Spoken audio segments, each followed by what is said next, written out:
मुझे तो लगता है कि मानसिक रूप से वह विक्षिप्त हो चुके हैं।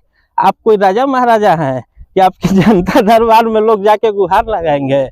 तो एनओसी जो है वह तो एक तकनीकी प्रक्रिया है। जिला परिषद धनंजय यादव केवल एनओसी के गुहार लगाते चल रहा है। जिला परिषद की योजनाओं का यह मतलब नहीं है कि मुखिया जी जहाँ चाहेंगे वहाँ जिला परिषद की योजनाएं होंगी। इनका कथनी कुछ और है, करनी कुछ और है। उनके कथनी में और करनी में जमीन आसमान का अंतर है। हर गांव में 5-5 एजेंट पाल कर रखे, अभी तक कहीं भी उनका काम नहीं लगा है कि उनको प्रक्रिया का कोई ज्ञान नहीं है। लेकिन धरातल पे काम कराइए और गुहार उल्टा सीधा मत लगाइए।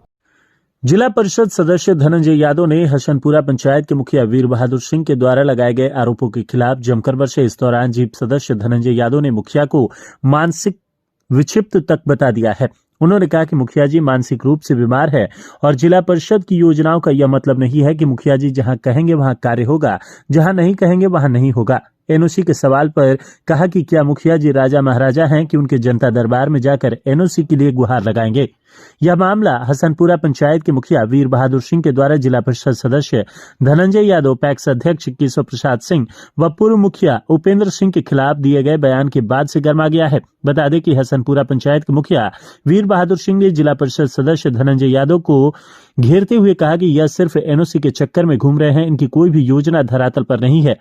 आइए सुनते हैं कि मुखिया के बयान का पलटवार करते हुए जीप सदस्य धनंजय यादव ने क्या कुछ कहा है। उनके आरोप के बारे में हमको जानकारी मिली हुई है और मेरे निर्वाचन क्षेत्र के अंतर्गत 6 पंचायतें हैं, जिनमें हसनपुरा पंचायत भी एक महत्वपूर्ण पंचायत है।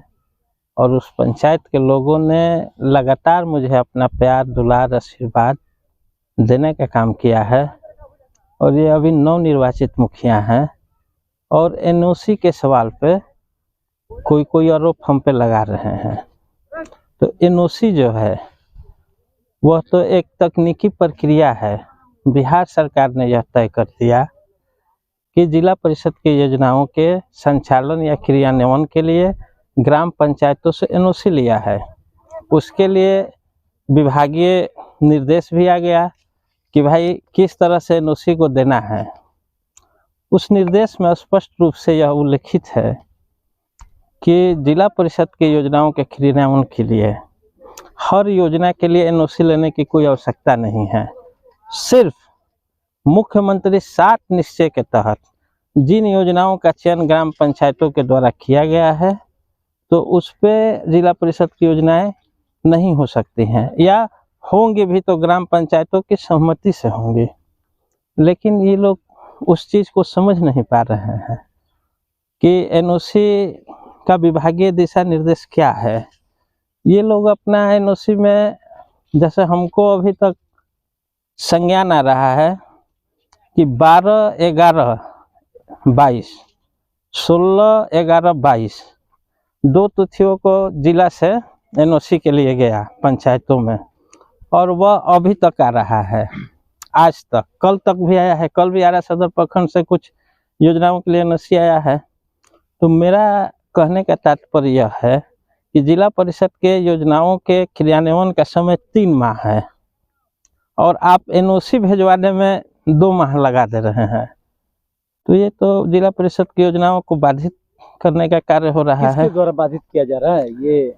क्योंकि ये तो आरोप उन पर लगा रहे हैं कि आप पर, कि आप ही विलम्ब करा रहे हैं। देखिए, उनको प्रक्रिया का कोई ज्ञान नहीं है कि किस प्रक्रिया के तहत जिला परिषद की योजनाएं होती हैं। पंचायतों से एनओसी आ गया, उसके बाद उसका प्राक्कलन तैयार होगा, उसका मतलब तकनीकी सहायकों के द्वारा उसका ये होगा एस्टीमेट का, और फिर जिला अभियंता के द्वारा फिर अपर मुख्य कार्यपालक पदाधिकारी और मुख्य कार्यपालक पदाधिकारी के द्वारा उसका प्रशासनिक स्वीकृति किया जाएगा और फिर कार्यादेश मिलेगा, तब जाकर कार्य होगा। आपके काफी नजदीकी ये सारे लोग हैं और आपके ऊपर ही इस तरीके का, ऐसा तो नहीं है कि जो आपने सोशल मीडिया पर जो अपना पोस्ट किया था कि मुखिया पंचायत प्रतिनिधि वगैरह जो है लूट खसोट भ्रष्टाचार जिस तरीके से व्याप्त है, और आपने उस चीज को मुखर होकर लिखा था, उसके बाद तो ऐसा तो नहीं है ना? कोई भी आदमी जो भ्रष्टाचार में संलिप्त है, जो समाज को तोड़ने का काम कर रहा है,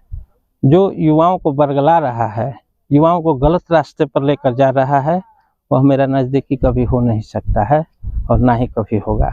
मैं आपको यह स्पष्ट तौर पर कहना चाहूँगा कि विकास की बातें मुखिया जी कर रहे हैं, उनका पंचायतों का जीपीडीपी का जो है कार्य पुस्तिका, उसको आप लोग निकलवा लीजिए और देखिए कि वार्षिक कार्य योजना में हसनपुरा पंचायत में किन योजनाओं को लिया गया है और किन योजनाओं पर कार्य हो रहा है।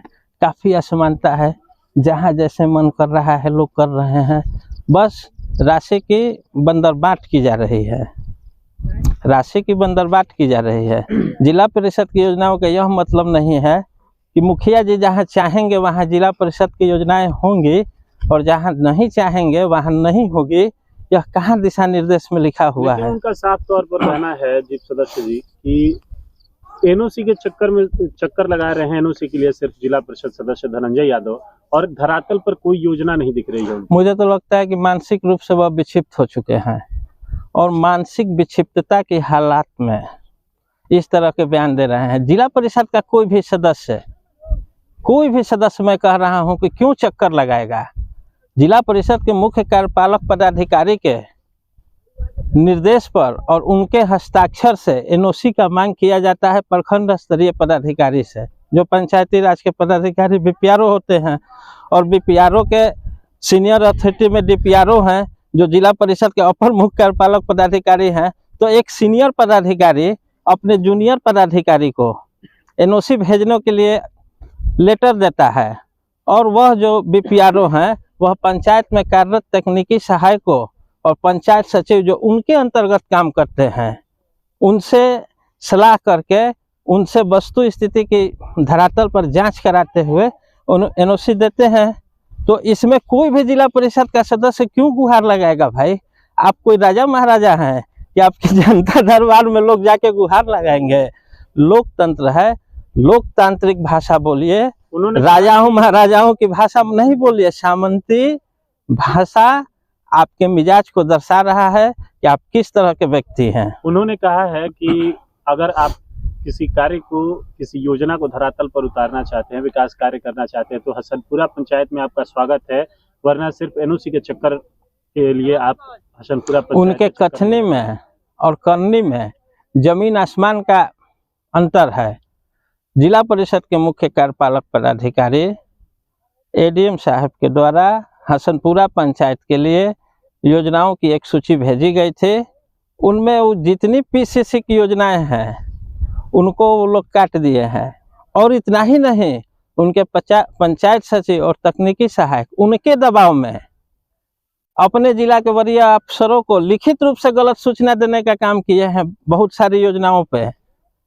एक योजना हम आपको बता रहे हैं, उस पे ये लोग लिखा कि ग्राम पंचायत के पूर्व मुखिया द्वारा 3 वर्ष पूर्व पहले कराया गया है, जबकि उस योजना पर 8 साल पहले जब हुलास पांडे एमएलसी थे तो कार्य हुआ था, उसके बाद नहीं हुआ है। तो जो व्यक्ति अपने वरीय पदाधिकारियों को गलत सूचना दे रहा है तो वरीय पदाधिकारी उनको समझेंगे कि उनको क्या करना है। कल उन्होंने आपके साथ साथ पैक्स अध्यक्ष और पूर्व मुखिया पर भी कई गंभीर आरोप लगा दिए, क्या कहेंगे? अब एक बात तो कह रहे हैं कि जो आदमी मानसिक रूप से बीमार हो गया है, जो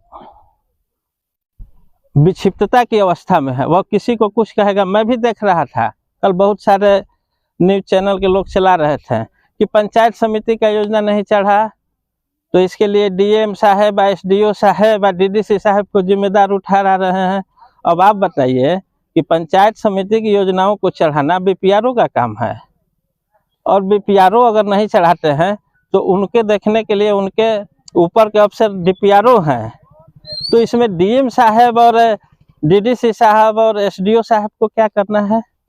पंचायत समिति की योजनाओं के संचालन या क्रियान्वयन में उनको ये दोष दे रहे हैं। दूसरी चीज है कि एक बात कह रहे थे, हम भी देखें, जो आप लोग अभी कर रहे हैं या मुझे और भी न्यूज चैनलों के माध्यम से यह पता चला कि हारे हुए प्रतिनिधि मुखिया चाहे जिला परिषद लोग जिला में घूम रहे हैं, प्रखंड में घूम रहे हैं। क्यों नहीं घूमेगा भाई? यह लोकतंत्र है। आप पक्ष है तो विपक्ष है। क्या कोई व्यक्ति हार गया चुनाव में तो वह अपने सामाजिक जीवन से इस्तीफा दे दिया? क्या वह अपने क्षेत्र के या अपने गांव के, अपने समाज के लोगों की बातों को या क्षेत्रीय जन समस्याओं को जा करके प्रखंड स्तरीय पदाधिकारियों के समक्ष या जिला स्तरीय पदाधिकारियों के समक्ष वह जन समस्याओं को सुलझाने के लिए अपनी बातों को रखने के लिए नहीं जाएगा। और यदि जिला प्रशासन या प्रखंड प्रशासन उनकी बातों को ध्यान देते हैं, उनकी बातों को सुनते हैं तो सफलता है। बहुत सारे लोगों को हम लोगों ने, आप लोगों ने भी सुना है कि हमारा कोई अफसर नहीं सुन रहा है, जीते हुए लोगों को।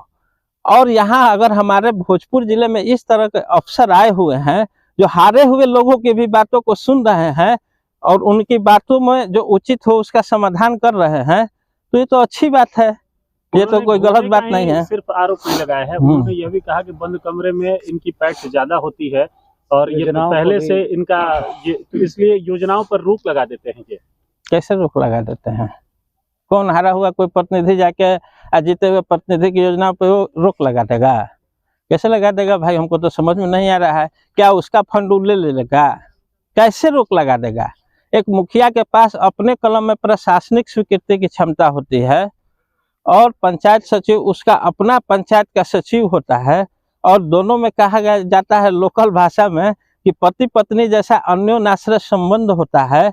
तो उस तरीके की योजनाओं को कोई हारा हुआ व्यक्ति कैसे रोक देगा? आप लोग सोचिए।